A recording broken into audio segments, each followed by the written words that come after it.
Promises are strange things. We make them in moments of clarity, when the world feels simple enough to hold in our hands. We whisper them in the dark, seal them with handshakes, and pinky swears in words that feel eternal in the moment they're spoken. And then life moves forward. Days become weeks, weeks become years. And the promises we made to the people we were begin to fade, like photographs left too long in the sun. Some people forget their promises because time erases them. Others forget because remembering would cost too much. Seattle in winter is a city of gray. Gray skies pressing down on glass towers, gray rain falling on gray streets, gray faces moving through gray mornings, everyone rushing somewhere, no one looking up. It's the kind of city that rewards ambition and punishes stillness. The kind of city where you can build an empire and lose your soul in the same decade. Victor Kane had done both. 34 years old, founder and CEO of Nexus Protocol, the third largest cryptocurrency exchange in the world, $7 billion in valuation, a face that had graced magazine covers, a name that opened doors, a reputation for brilliance that was matched only by his reputation for coldness.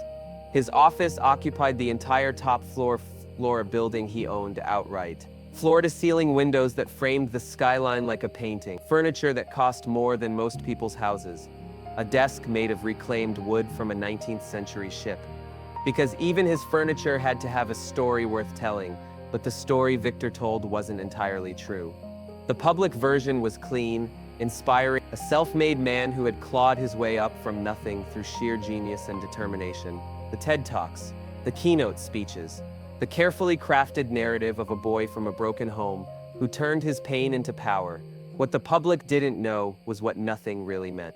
They didn't know about the shelter, about the nights spent sleeping on thin mattresses in rooms that smelled like bleach and despair, about the hunger that wasn't metaphorical, about the cold that seeped into your bones when you had no one to call and nowhere to go. Victor had buried those years so deep that sometimes he wondered if they'd really happened. If the boy he used to be was just a character in someone else's story, a ghost he'd exorcised through sheer force of will.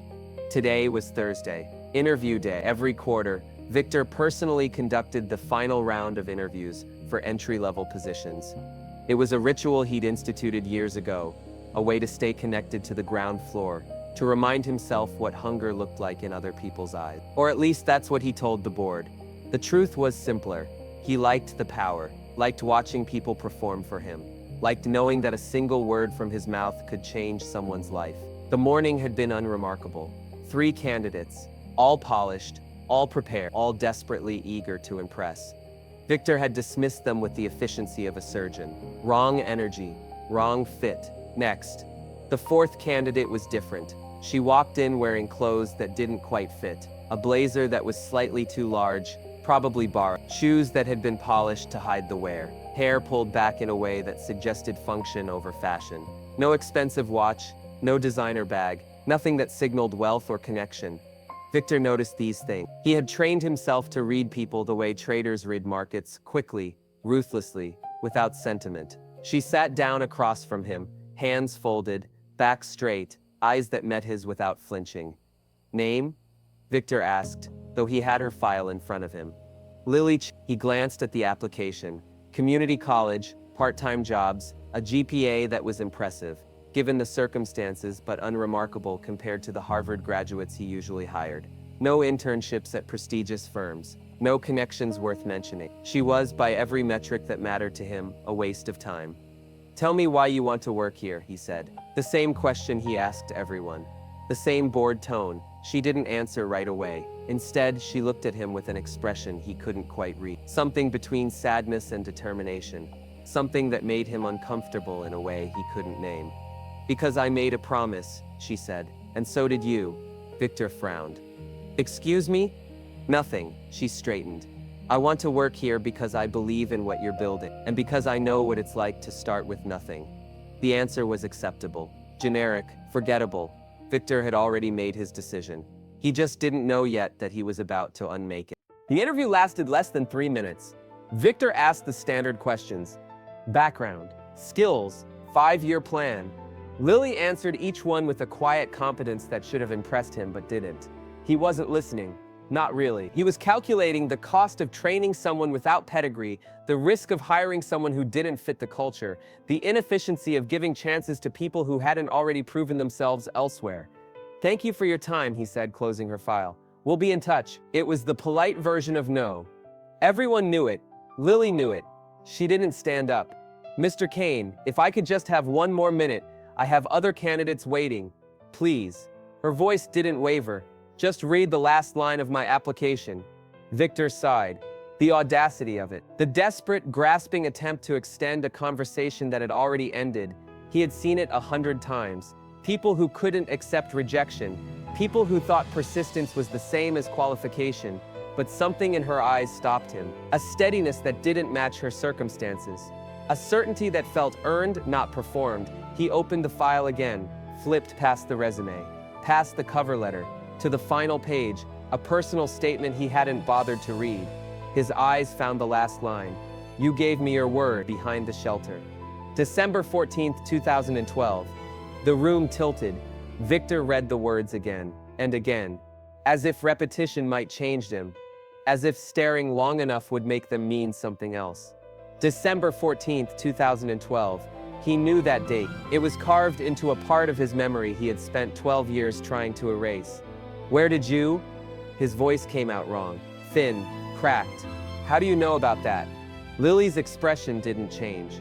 Because I was there. The shelter was called Harbor House, a squat brick building in Tacoma that took in teenagers with nowhere else to go. Kids aging out of foster care. Kids escaping abuse. Kids who had fallen through every crack the system had to offer. Victor had arrived there at 16. Angry, terrified, convinced that the world was a machine designed to crush people like him. December 14th was the worst night. A call from a social worker. His mother had died. Overdose. Alone in an apartment he hadn't seen in 2 years.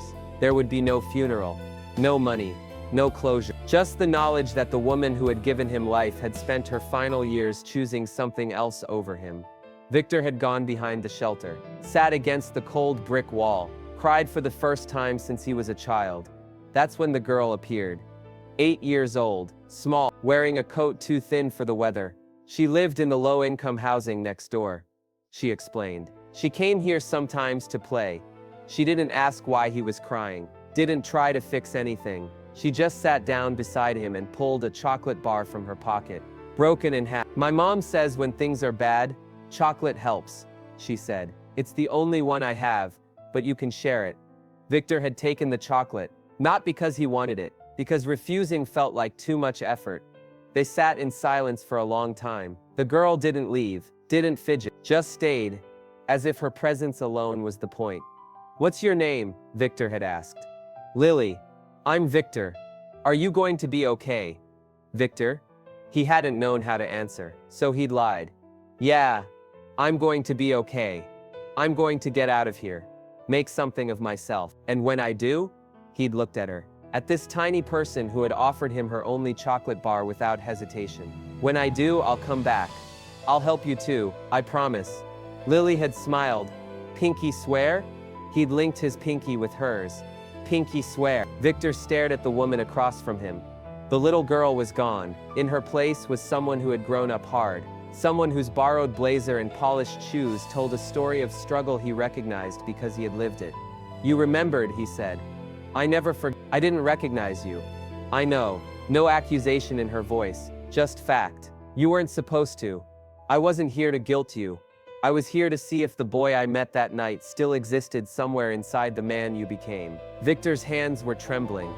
And, what did you find? Lily looked at him for a long moment. At the expensive desk, the floor-to-ceiling windows, the empire built on a story that left her out. I found someone who forgot where he came from, who looks at people like me and sees nothing worth his time. She stood up. I found someone who broke his promise. She walked toward the door. Lily. Wait. It's okay, Mr. Kane. She paused at the threshold. Chocolate bars don't come with contracts. I didn't help you because I expected something bad. I helped you because you were crying. And I was 8. And that's what you do when someone is hurting. She opened the door. But I thought you should know. Promises matter. Not because the other person is keeping score, because of what breaking them does to you. She stepped out, and Victor sat alone in his $7 billion office, holding a file that contained the only thing money couldn't buy. A second chance. Victor didn't move for 30 seconds. The longest 30 seconds of his life, his empire humming around him, his schedule waiting, his assistant outside the door, ready with the next candidate, the next meeting, the next distraction from whatever this feeling was. Then he stood up so fast his chair hit the window behind him. Cancel everything. His assistant appeared in the doorway. Sir? Everything. The interviews, the calls, the afternoon, cancel it all. He was already moving. Past her, past the reception desk, past the elevator that was too slow, taking the stairs instead, 2 at a time, 17 floors, his $3,000 shoes, echoing against concrete. The lobby, glass and marble and people who stepped aside without knowing why. The street, gray rain, gray sky. Lily was half a block away, walking toward the bus stop, shoulders hunched against the cold. Lily, she didn't stop. Lily, please.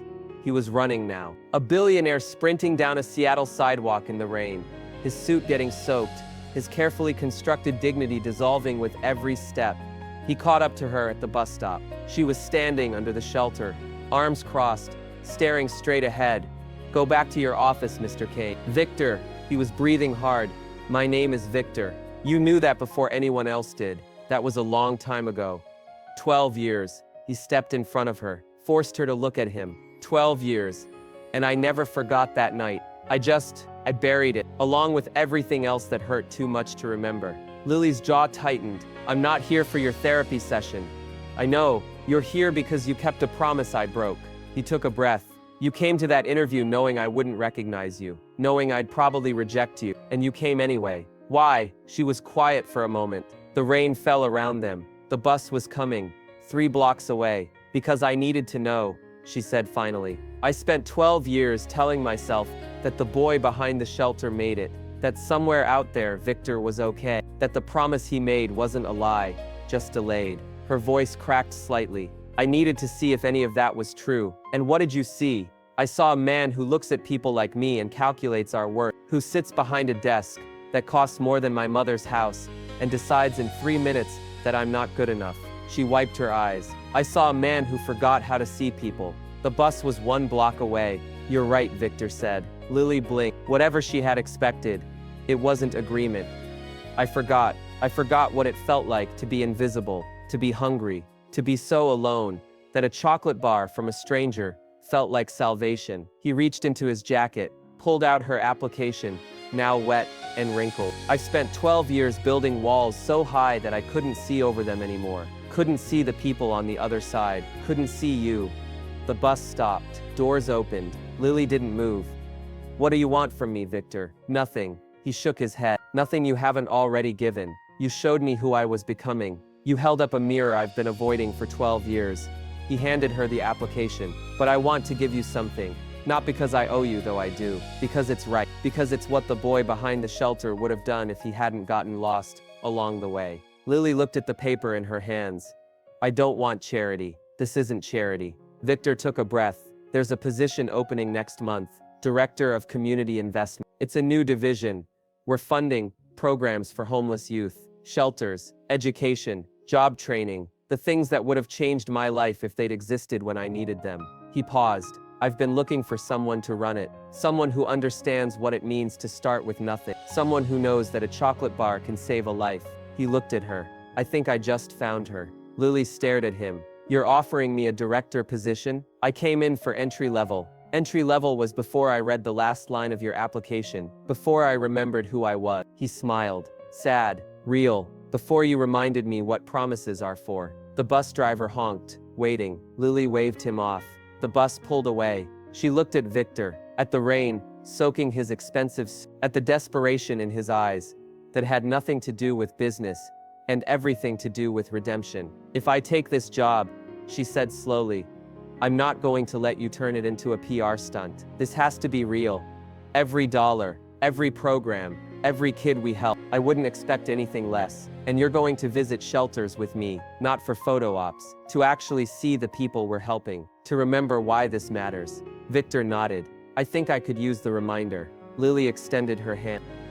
Then we have a deal, Mr. Kane. He took it, held it. Victor, please. Mr. Kane is the man who forgot.